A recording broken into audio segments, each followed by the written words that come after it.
King Nebuchadnezzar had a golden statue made 27 meters high and 3 meters wide. He built it in the plain of Dura in the province of Babylon.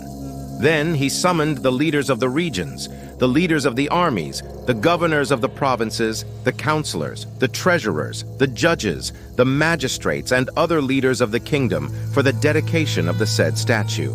The announcer loudly declared, "Commanded to all people, from all nations and languages who knelt down and worshipped the statue made by King Nebuchadnezzar as soon as he heard the sound of tambourines, flutes, lyres, zithers, harps, and other instruments.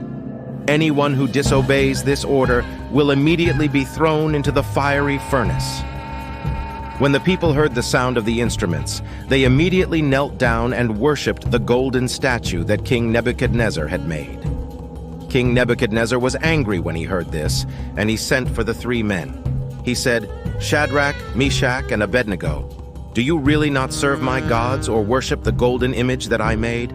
I command you to fall on your knees and worship the statue I have made as soon as you hear the sound of the instruments. If not, I will throw you into the fiery furnace.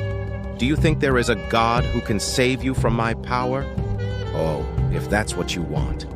The God we serve will deliver us from the fiery furnace and from your power." King Nebuchadnezzar's face turned red with the intensity of his anger at Shadrach, Meshach, and Abednego. So he ordered the furnace to be heated 7 more times. They were bound without removing their clothes, inner and outer, turbans, and other things they were wearing, and they were thrown into the blazing fire. Due to the strict order of the king to increase the heat of the furnace, the fire came out so that the soldiers who brought Shadrach, Meshach, and Abednego were burned and died. King Nebuchadnezzar stood up in surprise and asked his advisors, "Were not only 3 thrown into the fire?" "Yes, your majesty," they answered. "Why do I see 4 unbound and walking in the middle of the fire without being burned? And I think of the 4th as the son of the gods." King Nebuchadnezzar approached the mouth of the furnace. He said, "Get out of there and come here, Shadrach, Meshach, and Abednego, servants of the Most High God." They looked at them carefully, but saw no trace of fire on the bodies of the 3. Not a bit of their hair and their clothes were burned. They didn't smell smoke either.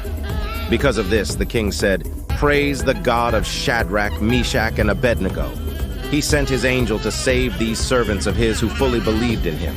Therefore, I decree, anyone from any race, nation, or language who speaks against the God of Shadrach, Meshach, and Abednego will be killed, and their house will be destroyed. No other God can save people as their God did."